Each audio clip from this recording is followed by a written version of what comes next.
From Love Your RV and Boat.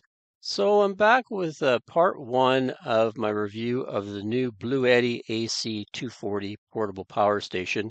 I gave you kind of a sneak peek about a month ago and said I was going to be reviewing it this summer on the boat. So we're finally on the boat and I'm able to do a review. We'll just go through the features here and then I'll give you a look at it physically and then show you how I'm going to utilize it on our boat. We sort of have our main power system on the boat with some lead acid batteries and some lithium batteries and various solar and charge controls, but this is going to be like kind of a secondary use for me, and I'm going to mount it outside. This was a big reason I wanted to review this, is unlike these power boxes in the past, this one has IP65 water and dust resistant. So IP65 basically means that it's totally kind of resistant to dust and also water as far as a certain, they have a kind of a test with a jet. So you basically could spray it with a hose or rain, wind and rain, and it shouldn't bother the box. So as a test this boating season, we go boating for multiple months in the summer months, but we still get a lot of rain. We're on the BC coast. So I'm basically going to leave this on the flybridge. They claim it's, water and dust resistant for that type of use. So I'm going to put it to the test. So I'll show you where I'm going to have it situated. Let's just look at some of the specs here. These Bluetti boxes have really come a long way in their design. They're constantly improving them. I've reviewed quite a few over the last few years, and they really do listen to what people say about them and kind of incorporate new design. Anyway, it's got a 2400 watt AC output, so pure sine wave inverter. It can pretty well run anything you can really plug into a socket, like a 20 amp socket. But it also has 3600 watt, they call lifting mode, which basically is it'll run resistive loads like a heater or something that doesn't have kind of a surge needed. Like say it wouldn't be good for an air conditioner or something like that. Although this box probably could fire up an air conditioner at 2400 watts. That's usually enough to do that, but it's also expandable up to 10,136 watt hours. So you can add four of their storage batteries. So this thing has its own little battery pack included, but a plug on the side allows you to wire up to four. And you also can parallel two of these together if you wanted 4,800 watt um, power. So, some of the bigger boats and RVs could utilize, they need much more power, multiple air conditioners, that sort of thing, or even home backup. So it can be expanded like that, which is nice. 0 to 80% recharging in 45 minutes with a 2200 watt AC input. So that has really improved in the last generation of Bluetti boxes. Before, I always thought they were kind of slow charging, but they've really improved that capability. So that's handy if, say, you need to get that charged again. Even if you're charging off you plug into shore power just for an hour or so, you can have that fully charged. Sometimes you get it on a dock and you can just plug in, or even if you had to run your gas generator, could choose when to run it and put the energy into this box quite quickly.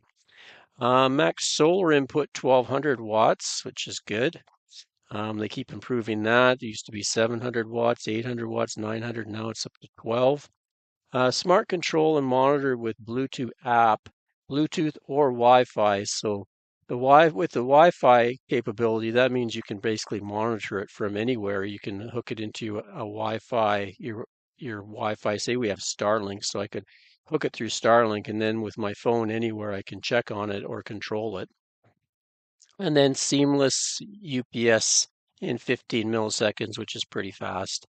Although some of the devices need less than 10. I've had problems with some of the Apple devices sometimes turning off, or even Starlink itself if it switches over too quick. But should be able to test that as we use it. Anyway, it's not light though. It's still a fairly hefty box. But I do like the design of how they have a kind of a square box, very hard to tip over, which on a boat is a big thing for us. Um, Anyway, that's enough of the specs there. I'll just go. Yeah, there it is, 72 pounds. So it's a pretty hefty package. Not too big though, 16 inches by 11 inches by 16 inches. And also a big selling point for me would be the lithium iron phosphate battery chemistry. Some of the boxes, especially the fast charging boxes, use a different type of chemistry that's a little more combustible, which I don't really like to have on the boat or in an RV as much. Whereas these, that lithium iron oxide is a very safe battery type, so I have no problem having it on the boat. So let's get to having a look at it. So here we go. Brought it inside so you can see a little better. It's quite sunny out right now and bright. Anyway, I'll just go through the inputs and outputs for you here. Over here we have an AC output, 120, 2,400 watts. And they do have the classic 30 amp plug that's used on a lot of RVs. Obviously it doesn't put out the 30 amps though, but it makes it easy for you to plug your RV in there and use whatever wattage this thing can put out. And then we have a couple of the 20 amp plugs right here. And you notice they've been sort of redesigned for the water resistance features. The covers are much nicer. I like the covers versus what they had before. The old ones I used to end up just pulling them out because they were such a pain to deal with, but these are actually quite nice. They fit in there very easily. And then we have the USB. There's a couple 100 watt USB-C and 18 watt USB-A. Same thing, they have nice covers for the water resistance. And over here we have your DC output. There is a classic 12 volt power socket, cigarette lighter sort of deal, 10 amp. And then they have a 12 volt 30 amp plug there. Looks like it's changed design a bit from the previous models. They don't include the cable for that. You have to order that as an optional accessory online. There we go. Over on this side, we have the expanding port, battery expansion port there. It says DC 51.2 volts, 60 amp max. Plugging in their batteries to expand your capacity. And then on this side, we have where you would plug in other cables. We have DC PV photovoltaic cells, so your solar input, 11 volts to 60 volts, 21 amps, 1200 watt max. And then same deal, nice cover like that. AC parallel port, so that'd be if you wanted to parallel another one of these boxes to double your output. That's the port you would use there. And then we have your AC input port down here. And you can't plug the wrong one into the wrong one. So this is the AC. I really like these new connectors.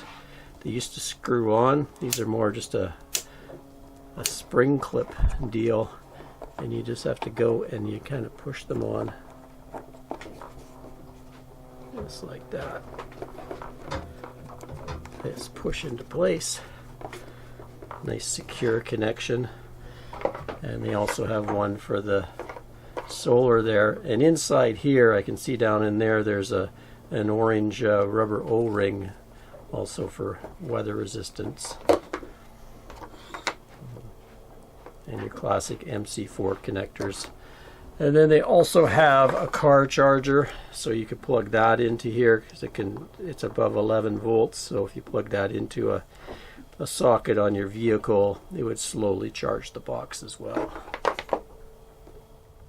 Also on this side, I can see a pair of fans in there. They're probably a waterproof type DC fan.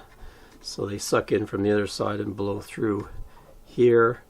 One nice feature of these newer generation of boxes, I know when I tested the AC70, which I've also brought for use on the boat, we just leave it in our cabin here, and it's convenient for charging up phones and all sorts of things like that on the shelf here. But they also have a silent feature for fans as far as charging. You can have them charge at a lower wattage, and then you can see here it'll show up as a silent icon, so that the fan noise isn't so annoying. But you can go to standard charging mode or even turbo charging mode. Then the fan's going to kick on a lot louder, but I kind of like that silent mode, so you don't have to listen to so much fan noise. Then we've got our buttons here. So this is how you turn the different things on and off. You've got main button here. So if I just hold that, you can see it turns off. Takes a second for the display to turn off. And same deal. Hold it for a couple seconds, comes on. And then each of these, if you want to turn on the AC, just go like that. Light's nice green, USB, and DC. Which I really love that versus the old Bluettis that were all touch screens. I was always worried that touch screen would quit. Even though you have an app, it's kind of nice to have physical buttons, I think, versus a touch screen. Also, this screen is much easier to see in bright sunlight than they kind of had a backlit LCD screen, whereas this is kind of a liquid light emitting diodes, so it's a little bit brighter. And these green are very easy to see as well, so those are improvements there. And show you the back. Not much on the back, just a bunch of writing. There's a QR code here for when you're setting up the app, a bunch of specs, stuff like that. And I was reading it came with a warranty card here, and the warranty for this was, if you buy it on the Bluetti site, it was 72 months. So I guess that's 6 years. They said if you buy it anywhere else, it was 24 months, but you could go to the Bluetti site and register and get the extended warranty. So quite a good warranty, and Bluetti's been around quite a while now, so that's good to know. So let's go do some testing of this box and let you know how I'm going to be using it on the boat. So here's the spot I've chosen as a test bed for the AC240, just in the corner of our fly bridge there. It's going to live there, and I'll be plugging things into it and powering things, be charging it from there. To keep it topped up on our boat, I have two 100-watt solar panels up on the fly bridge here. And also have another little 80 watt I can add to that. Should be enough to keep it topped up for my purposes. And I've also kind of attached it here so it can't fall off the boat. There's a pole there and a pole there, and it's quite heavy, like 72 pounds, and it's very square, so it's not going to go anywhere.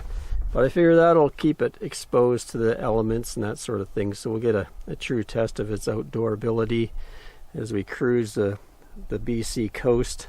Today is all nice and sunny, but we often get rain and wind, that sort of thing during the summer as the storms move through every once in a while.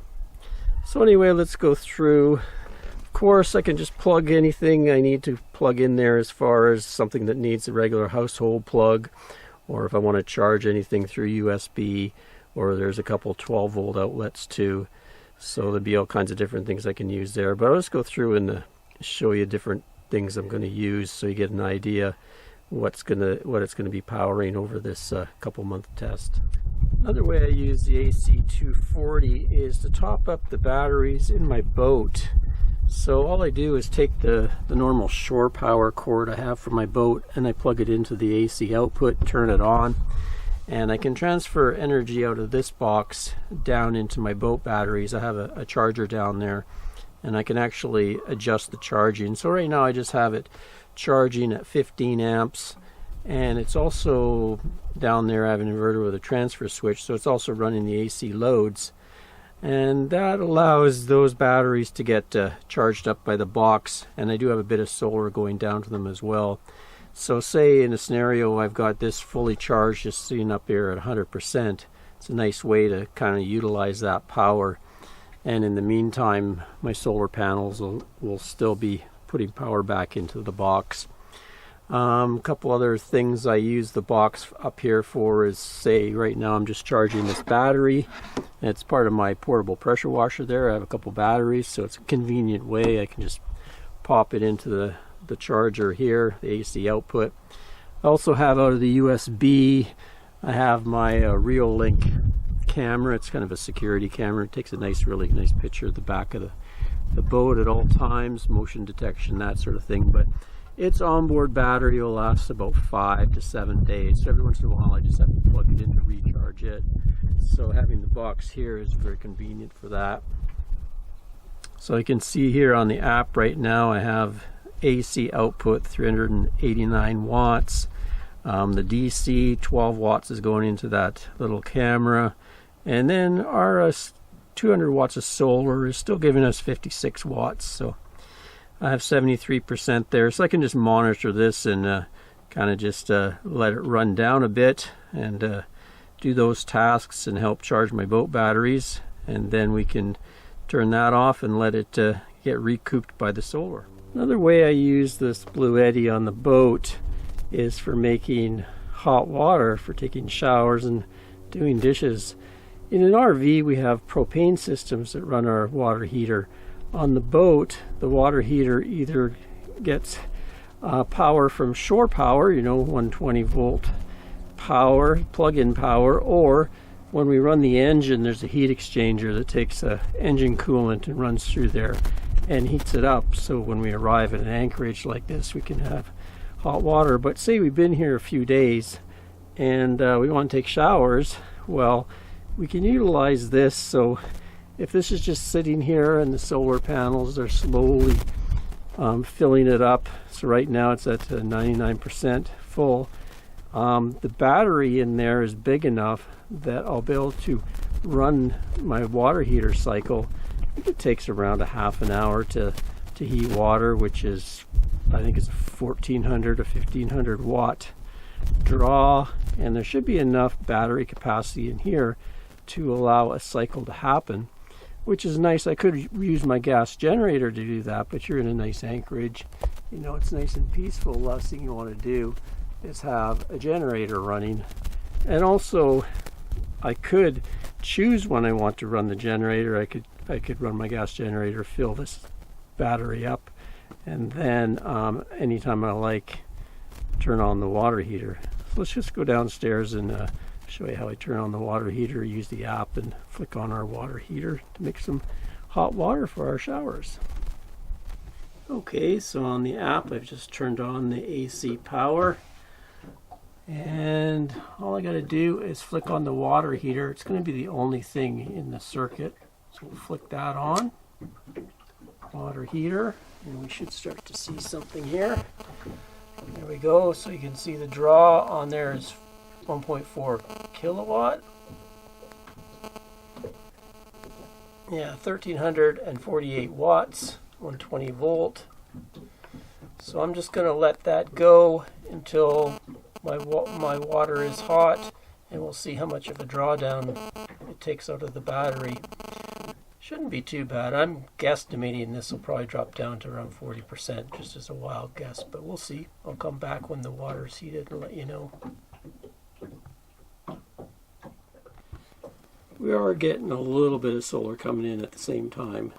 You can see 93 watts there. That varies up to over 150 watts, just depending on how the boat is swinging and how the sun is hitting the panels up there, because there is some stuff up there that can easily shade those panels. You can see it bounced up to 110 now. 135. There, 153, so both panels must have good sun on them right now. Okay, there we go. And just clicked off 0 watts, so the water heater has come to temperature, and 43%. Pretty good guesstimation. Here's another way I'll use the Bluetti on the boat. Got plugged into its 12 volt port there, and I'm powering a water pump, which is drawing water out of a water bladder. Went over the marina and got some water, and then the pump is drawing it through my 3-stage filters and then filling the boat tank. This makes it pretty convenient. I just made up a little cable so it can reach down to my pump. Drawing about 51 watts. So one way the Bluetti is going to get lots of use is touching up the teak on our old trawler, and is going to go through over the course of the summer and go through bit by bit. You can kind of see how the teak needs sanding there. So she has a little sander, and of course we need the vacuum to vacuum up bits and pieces. So we'll be using that over the course of the summer.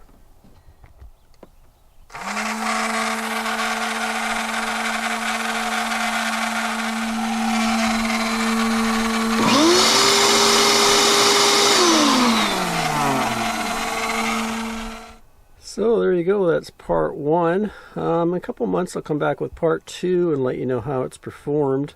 I won't baby it or anything, we'll just leave it out in the elements and let it get dusty, whatever. That's what they're saying. This is a true outdoor power station.